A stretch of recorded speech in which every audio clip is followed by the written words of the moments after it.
Hey, good morning and welcome back to Questioning Sense with me, Matt. Okay, beautiful day, another one of those crisp, cold mornings, frost everywhere, sun belting out. So I thought I'd get a quick review done. This is one I've been wanting to do for a long time, and it's something that me and Rich discuss quite a lot. It's something we're both quite big fans of.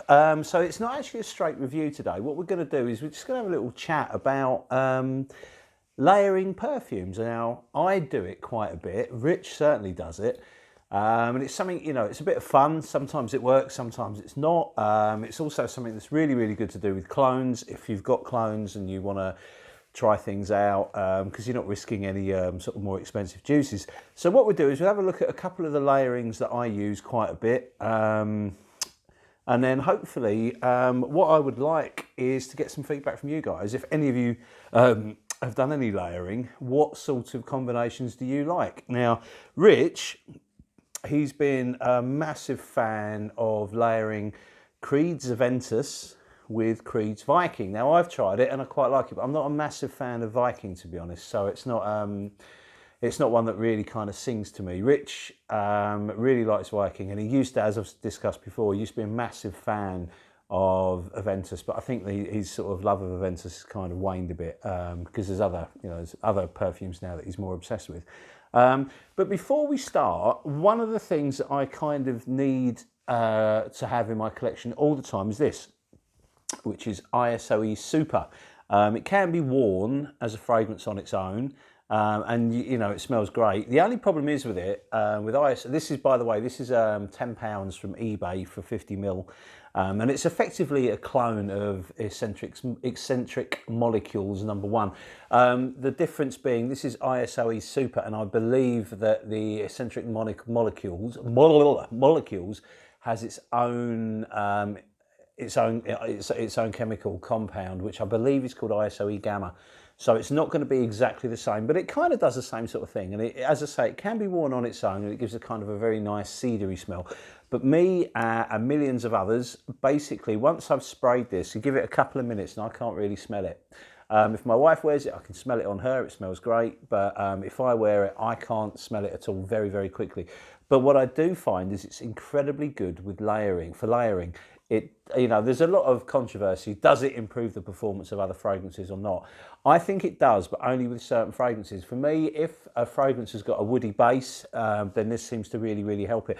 I notice it a lot if I layer it with Armaf's Club de Nuit Intense. It seems to really, really push this out. I mean, don't get me wrong, this has got pretty good performance on me anyway. I'm a big fan of it. But with the ISOE Super, it seems to push it out more, and it certainly seems to, well, it works in a couple of ways. It makes it louder, it gives it much more projection, and the sillage seems a lot stronger, but it kind of slows the development of the fragrance down. I seem to be aware of the changes that the fragrance goes through happening at a slower rate, so I don't know how that works. But if you've got both, I mean, this is incredibly inexpensive. It gets a lot of stick. I actually really like it as an Aventus clone. I don't wear it as much as I used to. I think I'm just a little bit over that whole Aventus vibe. But these two together do work particularly well. In fact, this works well with most woody-based fragrances. And I've also used it to muck about and sort of have a stab at kind of making cocktail perfumes and things like that. So it's good fun and always worth having. Easiest done reach because, it's safe for any environment. You can wear it anywhere, totally unisex, and pretty good. So, with Rich doing his Aventus Viking mix, he also really likes Tom Ford's Tuscan Leather layered with Tuscan Vanille. That's not one I've tried, but I do like Tuscan Leather, and I do like that DNA that Tuscan Leather has. What I tend to do is I use this, which is Rassasi's La Yucawam, which is a complete clone of Tuscan Leather. This isn't cheap. This is I don't know, I think it's about £40–50 now. It used to be a lot cheaper, but obviously everyone found out about it and everyone started buying it, so the prices went up. This to me is better than Tuscan Leather, and I know that's quite a big claim, but it performs on my skin an awful lot better than Tuscan Leather does, and it also seems to have much stronger performance. Now this is classic, there's quite a few classic layering combinations out there, and one is Tuscan leather and Aventus. They call it Tuscan King. And I do have a bottle of Alexandria's Tuscan King, which does a pretty good job of it. But I like to layer these two together. So I'm making my own version of this Tuscan King. So the Rasaces Leucoam is a lot stronger than this. It's a lot heavier, so I use less of this and more of this. Now, some people, when they're layering, what they tend to do is spray one perfume in one spot and another perfume in another. I don't. I do it a different way. I do it in the more sort of traditional way, which is to spray a perfume, give it a minute or so to settle, and then spray another perfume on top of it, and then see how it develops.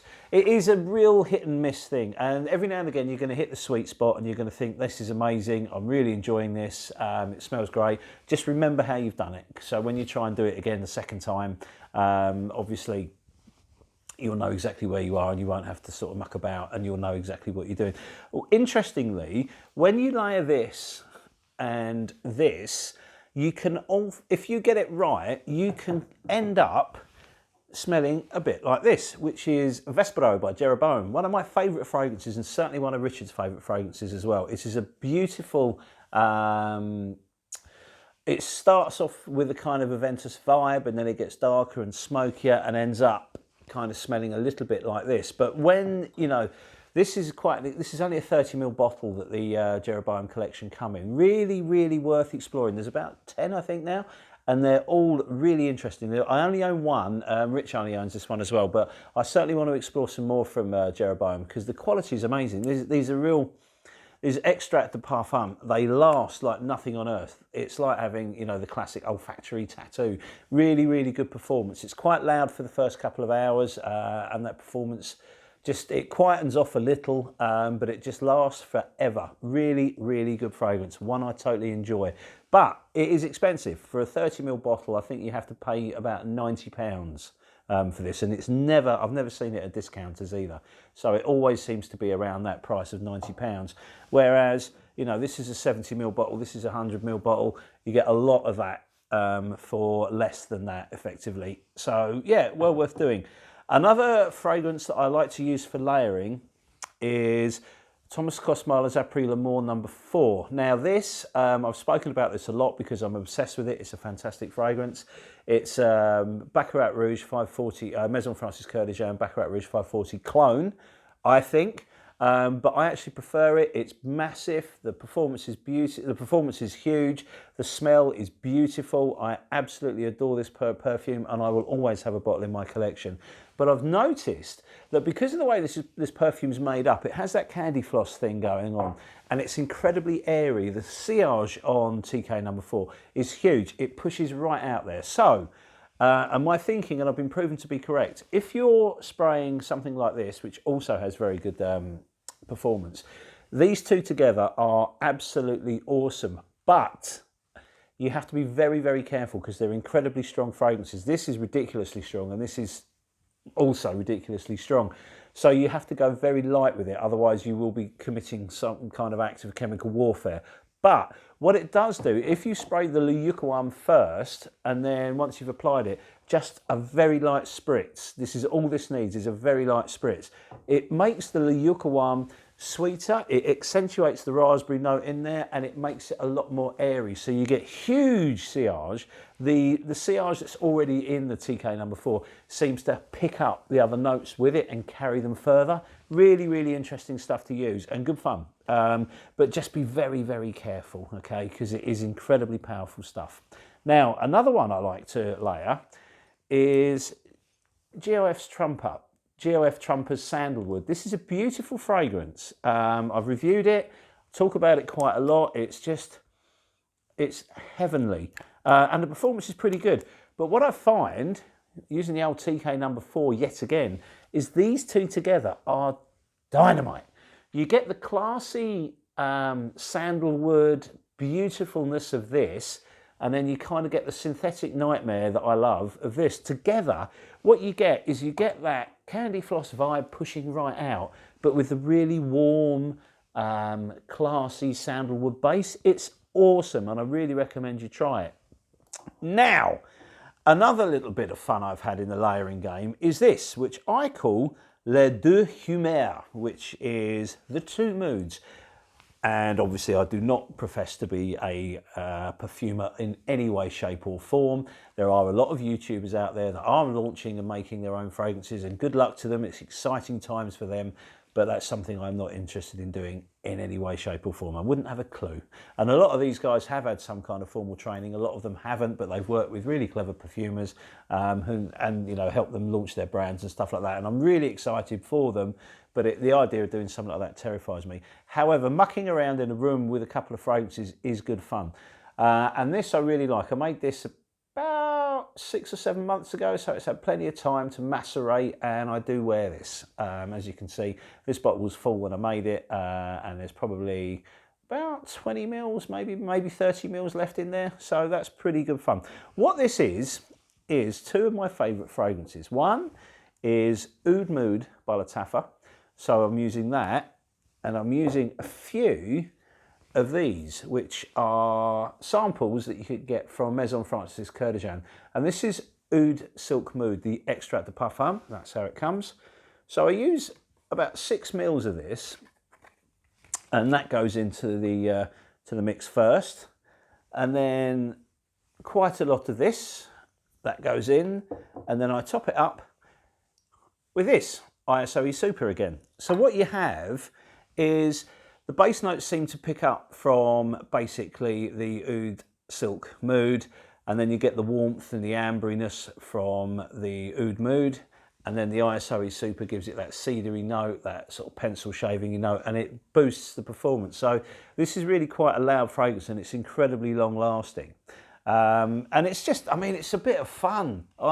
These bottles of this cost about a tenner. So they're really, really cheap, and you get 6 samples from Maison Francis Coeur de Jean for £12 or £14, €14, and you'll get 6 2 ml samples. So you can afford to then have some fun with it. As I say, this costs £10 for 50 mils, so it's really, really cheap stuff. Just get some, empty bottles like this from eBay.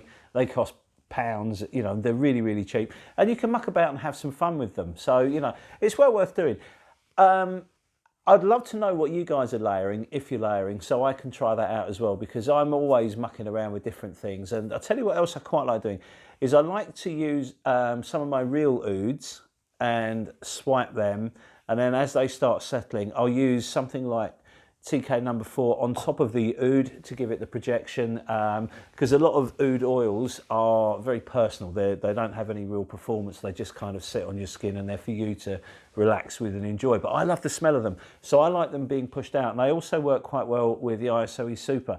So I will swipe some oud if I'm just going out for a little while, and I'll put one of the either the TK number 4 on it or the ISOE Super, just to push it out there a bit more. So I'm a bit more aware of it when I'm sort of going about my business, and it is really, really good fun. So as I say, let us know what you've been doing in terms of layering or blending and things like that. And what I've also got here is this is a pretty much near full official sample of Portrait of a Lady by Dominique Ropignon for Frederic Malle. Now, I'm, as you all know, a big fan of Oud and Rose fragrance in general, but I cannot get on with this, and I would love this to go to a really good home. So if you're based in the UK and you would like that, just leave us a message, and then we'll sort out how you can give us your details. So this one, first come, first serve, basically. Just hit me up, and if you're in the UK, I'll post this out to you so you can try it and enjoy it. I mean, if you're a fan of it, then great. Here's a bit more. If you've never tried it, here you go. I don't particularly like this. It's an incredibly good perfume. Performance is excellent. It's just there's something in this that I can't get on with, and I do like my oud rose. This isn't an oud rose. This is just a rose and stuff. But if you want that, then just let us know, and I will send it out to you. So listen, thank you very much. We're trialing a mic today, so hopefully the sound may be a bit better, because I understand some of you have had some issues with hearing us on mobile devices and things like that. So hopefully this will kind of improve the sound quality of the videos. Listen, thank you very much for your time. It's always a pleasure.